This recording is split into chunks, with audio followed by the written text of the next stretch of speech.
Most email marketing agencies and freelancers don't know how to charge higher prices or don't have a clear pricing structure and are just kind of winging it.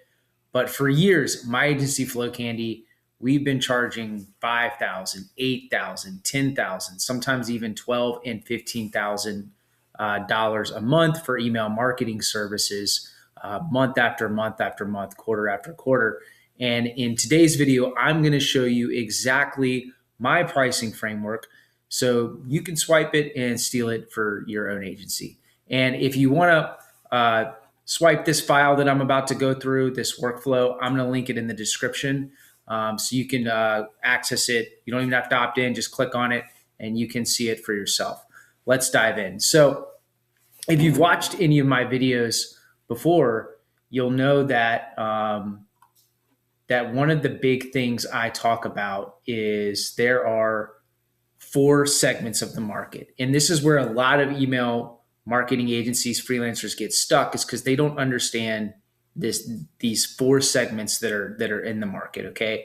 And this is true for anything B2B. It's not just email marketing services. It's not just agencies, like even in software, anything B2B, there's really four core segments of the market. There's the entrepreneurial market, which is any business that's B2B or that you're trying to sell into that's under $1 million in annual revenue. There's the SMB, small to medium sized business, which is $1 to $10 million in annual turnover. There's the mid market, which is where Flow Candies, most of our clients that we get are anywhere at the lower tranche of from like 10 to $30 million in annual revenue.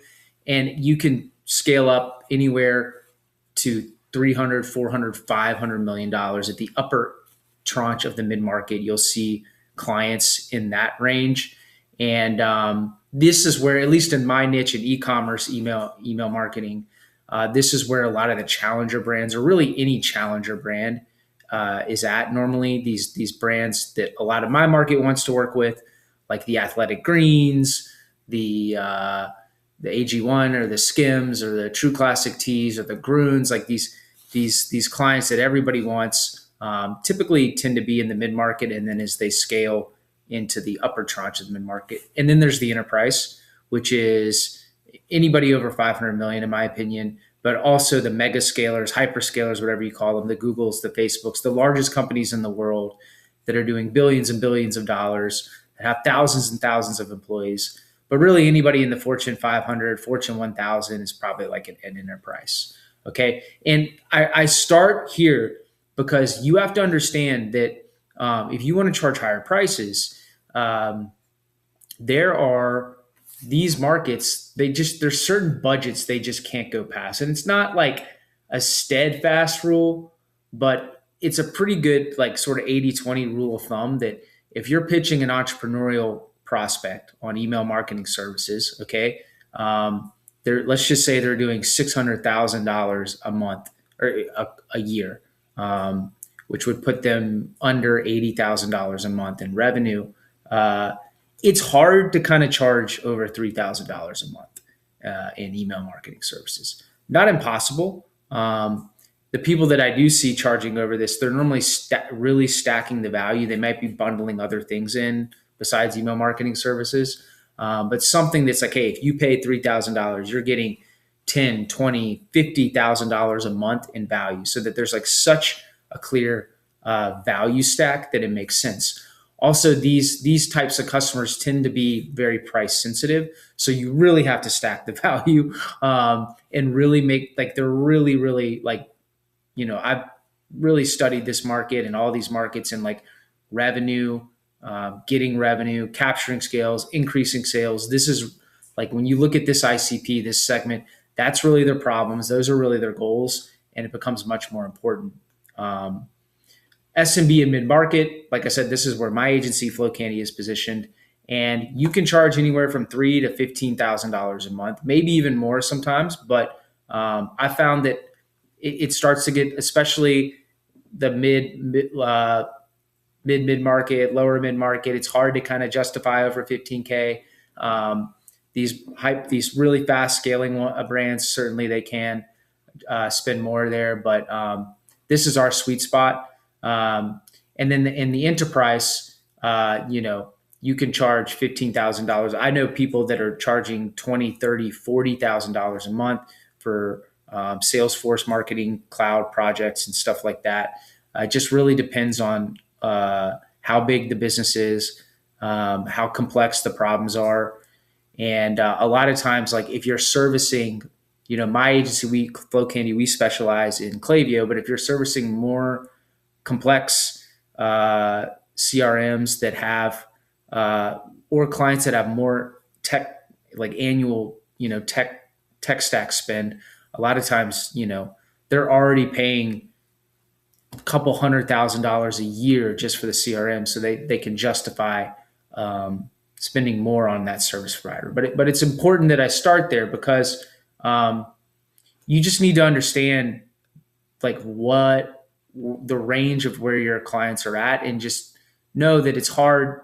I see some freelancers out there. They're like, well, I pitched a $10,000 project to a entrepreneurial client. They're not going to go for it. On the flip side, they're pitching like $3,000, $4,000. They might somehow land an enterprise prospect, and they're pitching $3,000, $4,000 projects, and that in that range, that project could be very unprofitable because those projects can be very labor intensive, and also like they might, like a lot of these enterprise clients, they're used to paying that much for service providers, so they might be like, okay, like are these guys even enterprise ready? So it's important to understand like the segment of the market that you're talking to. Okay. But once you understand that, you can move into the billing models. Okay. And I start here because, or I move on to this because there's a lot of different ways you can bill email marketing services in 2026 when I'm filming this. Okay. So, my business, Flow Candy, we mostly focus on these two, this recurring and project based. And so what I mean by that is you have like let's say you do like monthly newsletters or monthly campaigns for clients, your email marketing clients. Okay. You could get them on like a recurring package, like a recurring, like $3,000 a month, $5,000 a month, $8,000 a month, whatever it may be. That is like a monthly recurring. The next one we like to do is this project where it's very similar to the monthly recurring, but it's like a 30, 60, 90-day project. Okay. So there's a clear cutoff date. Okay. And so the client feels like, okay, they're not on like a forever contract with you. And sometimes those deals are easier to get pushed through. Sometimes it could be like a 30-day, 60, 90-day automation optimization. For the larger enterprise clients, it could be like A/B optimization, stuff like that. So it's really important to just understand that these are sort of the two projects, or the two projects I have the most experience with, the two billing models I have the most experience with, but there's other ones too. And hey guys, if you like what I'm talking about so far, and this is interesting to you, it's adding value, I want to introduce you to a school community that I have called Email Marketing Agency School, where I go into much more depth on some of these topics. Like I have a full video on how to price email marketing services. Not just that, but like how to scale client delivery, how to onboard clients, how to stop scope creep, how to exit client delivery. Because I know a lot of you guys watching this might be stuck.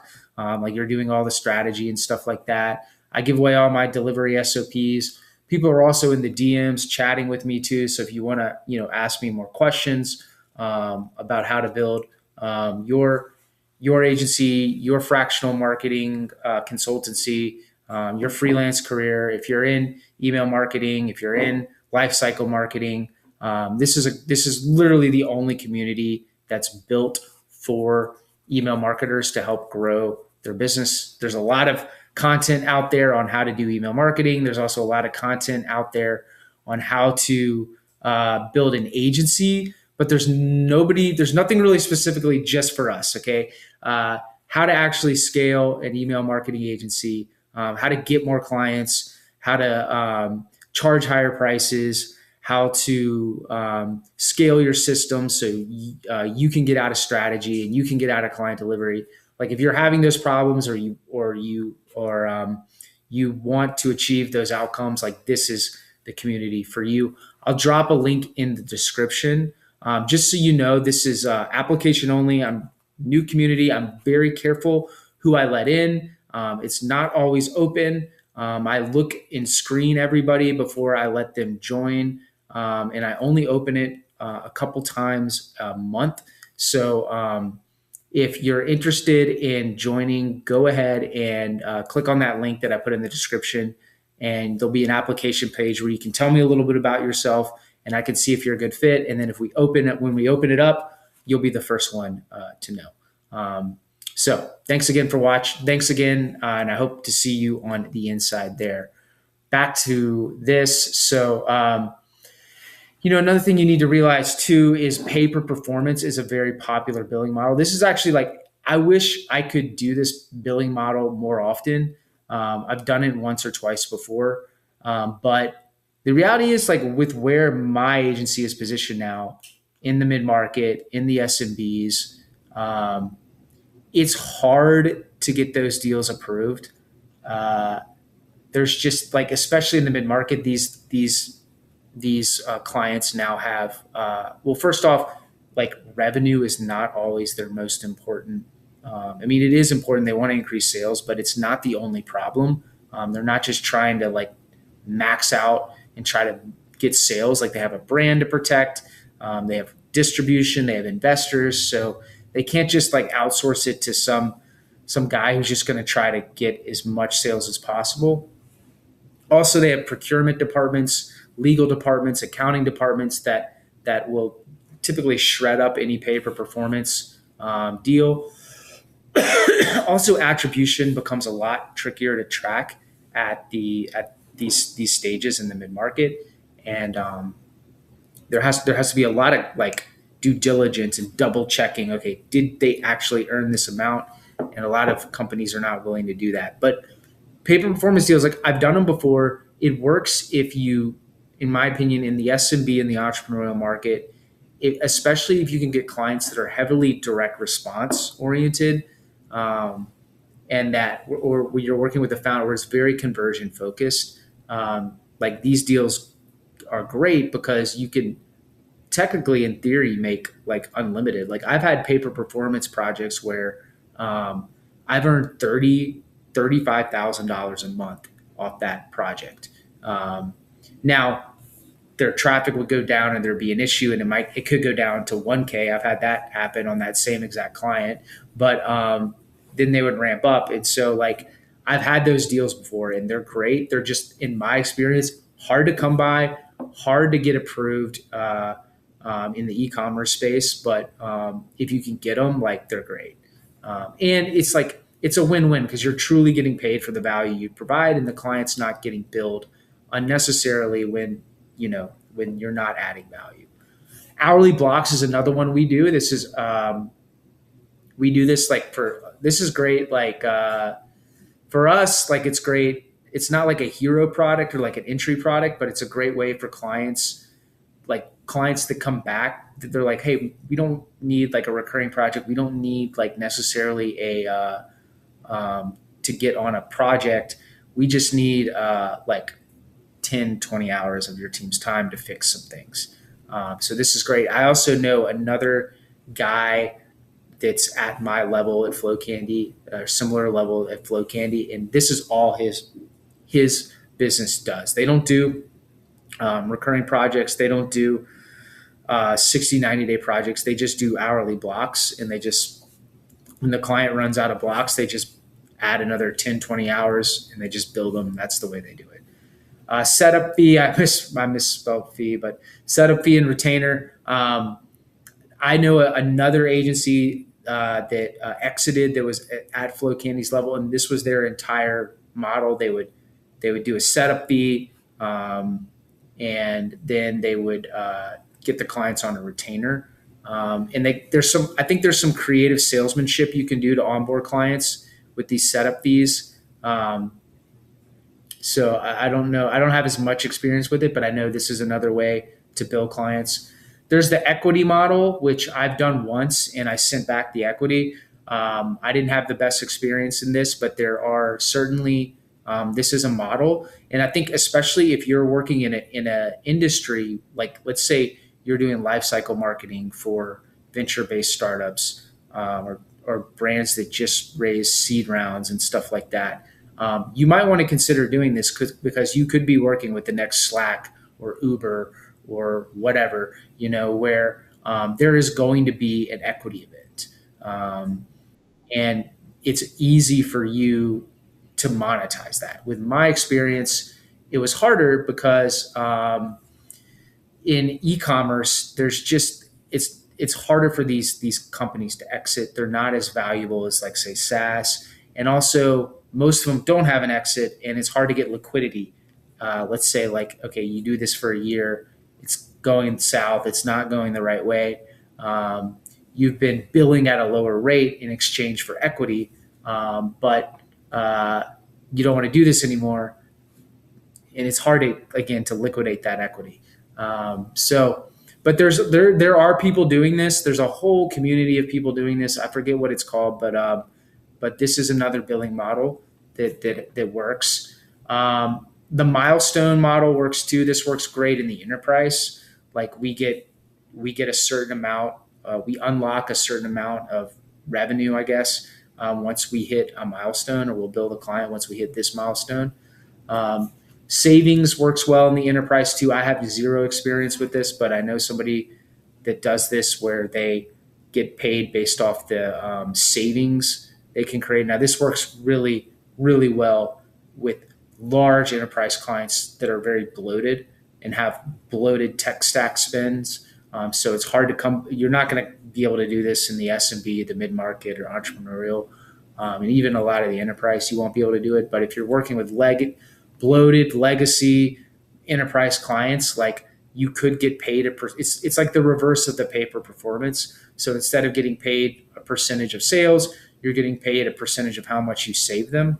I know somebody doing this, and it's a very interesting model, but again, you have to be really positioned in the enterprise. And then there's the credits, which we tried early on in my career, Flow Candy. Like, they would get certain credits, and it was just very, very confusing for the prospect. Like, if they did this, they would unlock this credits, and we just were like, let's keep it simple. And we moved back to recurring and project based. Again, guys, as a reminder, if you I'm about halfway through this flow map, but I'm going to link it in the description so you can go through it all. Just click, it'll be down in the description. But now I want to move on to the sales process. So I've talked about the segments of the market. It's really important to understand budgets. You need to also understand your billing models, because if you're trying to structure this, if you want to get out and you're like, I want to charge higher prices, I want to have a better structure, you need to understand where the clients are at, and you need to understand the different billing models you have at your disposal. And in my opinion, you only need to pick a couple of these. You don't need to do all of these. I'm going to talk about that in a second. But what segment are your prospects or prospective clients at? What billing models do you have? And then you move into your sales process. Okay. How does your sales process work? Okay. And I'm going to walk you through my sales process that I use at Flow Candy, my agency, the sales process. I see other agencies sort of around Flow Candy's level, what they're doing too. But typically, what's going on right now is there's some sort of what they call a discovery call. We call it a disco call, strategy session, breakout session. I've heard it called, the term doesn't matter. There's a lot of different terms for it. Okay. But basically, it's like a 15-minute call. You get on with the prospective client, and you're basically trying to qualify them. Okay.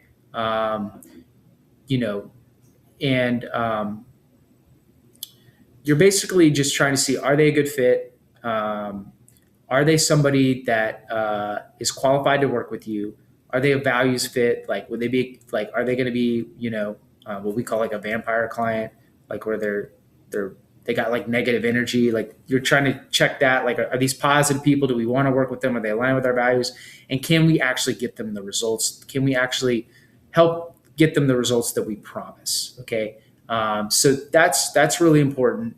And then typically, if that's all of those questions are yes, and there's no red flags, you move on to some sort of audit process. So most people in my industry are doing it free audits. In the mid markets and the enterprise, you can charge for these audits sometimes. You can even charge for them in the entrepreneurial and the SMBs, but you really have to stack the value and you really have to use the disco call to sell the audit, which is not my experience, but my experience is using these discovery calls to qualify. But if you want to do paid audits, you certainly could do that. You just have to sell that on the disco call.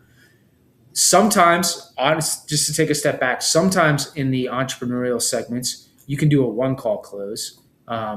We've even done one call closes before, just because the way our marketing is positioned right now at my agency, Flow Candy, we do have some people coming in that just want to work with us right away. They're like, I don't even care. I just want to work with you. But that's taken us years in our marketing. It took us years to get our marketing dialed into that level, but that's certainly possible. Okay. So once you do that, there's an audit process. And then what I like to do is at the end of the audits, I like to give them a deposit link. Okay. This is like the key to kicking off the project the right way. And the reason I like the deposit link is for a variety of reasons. One, and let's say like the deposit could be very small. It could be basically 10% of like the price. So let's say you do a discovery call with them, you do an audit, and then you show them some sort of $5,000 a month service, okay, that can help solve their problems with this audit. All right. Then at the end of that audit, there's like a deposit link that's, let's say, $500, like literally 10% of what they're doing. Okay. A lot of companies, especially in the SMBs and the mid markets and enterprise, no problem paying that $500 deposit. Okay.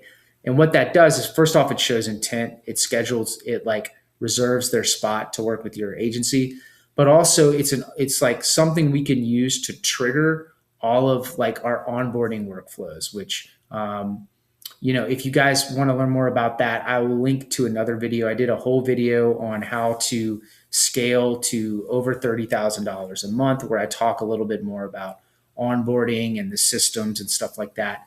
So I'll link to that in the description as well. But that is really why I like to do that. So it kicks off some automated processes.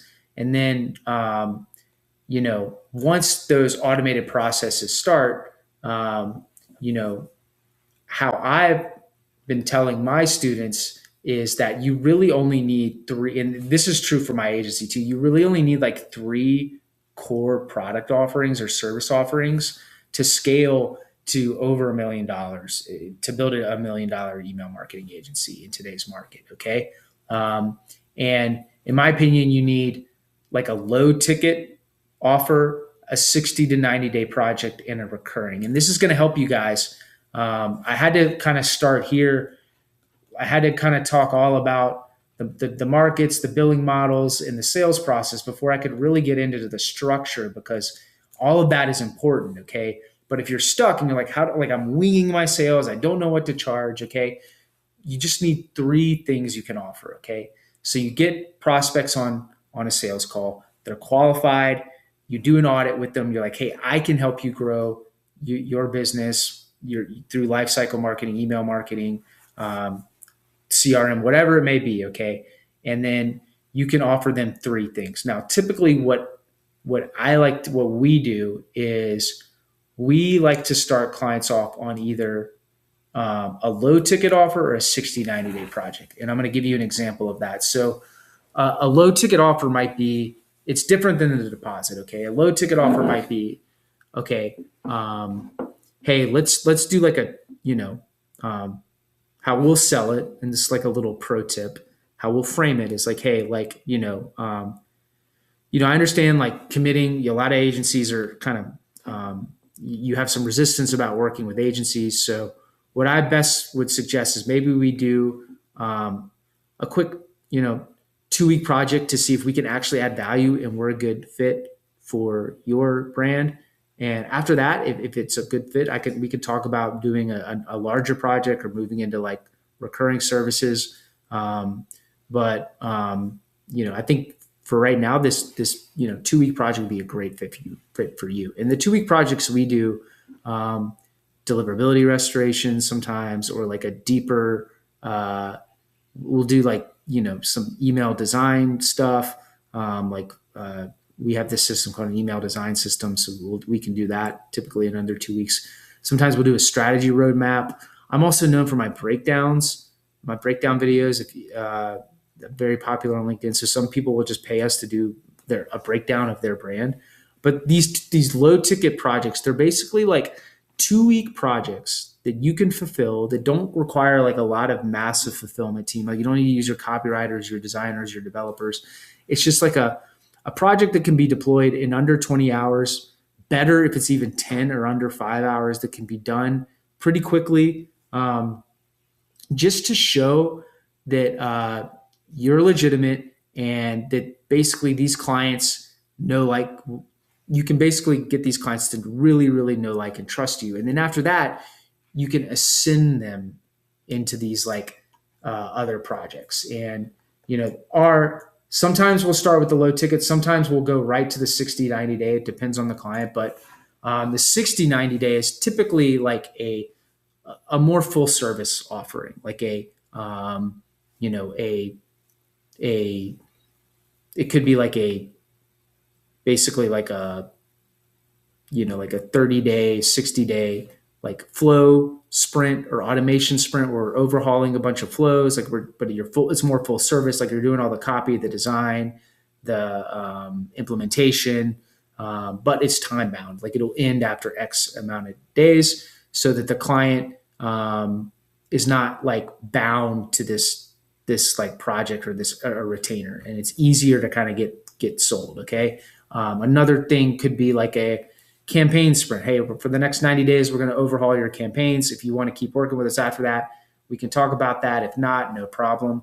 Like we do that. That's another one. Fractional retention services for you guys that are working with more advanced CRMs. Like if you're doing HubSpot projects, Salesforce projects, SAP, Oracle, Adobe projects, a lot of times you can do like some sort of fractional plan. And then eventually you can elevate them into a recurring. And again, I want to come back to the billing models, because you can get creative with it. It doesn't just have to be like monthly recurring, invoice or something like that. Or just like a project. You could do a 60-90 day milestone project. You could do a 60-90 day hourly block project. You could do a 60-90 pay-per performance project. Okay. It just depends on, you kind of have to test it. For my target market, the clients we're working with, we found it's easier to get these recurring projects and these time-bound recurring projects approved. Our clients are used to paying for services like this with other agencies. So that's just how we've been able to scale our business, but you can get creative with it. There's other ways to do it. But I do think these service offerings, you really only need 3, or it's this low ticket 60-90 day. Now, one thing on the recurring, so I put this like dotted check line. I mean, obviously you want to send everybody into a recurring service model, because in my experience, like if you can get most of your new clients into recurring, sometimes they can last for years. I've had clients stay for us for 5, 6, 7 years. I've had clients that started out as freelancing with me, and I eventually, once I started my agency, they became agency clients. So it's like they can stay with you for years and years and years and years. All right, but I will say it is hard to elevate them into recurring right away, because recurring, in my experience, they kind of look at you as like you're like their email marketing department in a way, or they're your lifecycle marketing department. Now there is ways to do like just fractional strategy advisory, fractional, like life cycle marketing advisory, CRM advisory. I think that works more in, going back to those segments, like that type of service works really well in the mid markets, enterprise, even in the SMBs. Entrepreneurial clients, like it's hard or even the lower SMBs, like they kind of want you to be full service. And even a like mid market enterprise, they would prefer you to be full service too. But you can, if you have really good authority and people you're putting out content and stuff like that, and people really trust you. Like you can do these like fractional, recurring sort of projects that are just strategy only. Um, but with that said, most of the time, in my experience, they're kind of looking for you to be your email marketing department, and it's just hard to ramp up that relationship right away. You're asking like new prospects to go from like never worked with you to married in like 30 days, or 0 to 120 miles per hour in 30 days. And a lot of times, especially if you're working with bigger clients, they already have like a large newsletter or some sort of campaign sequence or workflow that they got to get out month after month after month. And it's just hard to ramp up and take over that workflow right away. So that's why I like to ascend clients. Also, one other thing too, it's hard on your operations team and your fulfillment team to get ramped up too. It takes a lot. Onboardings take a lot of time. And so, yeah, just a reminder, guys, I'm going to link to a video if you want. I talk more about onboardings. I talk more about all that stuff in a video on how to scale to $30,000 a month if you're kind of below that, and what you need to do, some of the systems you need. So I'll link to that. But yeah, in my experience, it's just hard to go up to that recurring project right away. It's like, yes, you can charge higher prices with this, but it's just tricky for the client. It's hard for the client. They don't know, like, and trust you right away. Sometimes there's churn risk. Like there's really churn risk in the first 30 days with any new client. And like, it's really easy to drop balls when you just go right into recurring, high ticket recurring, where you're basically their email marketing department right away. So that's just my experience.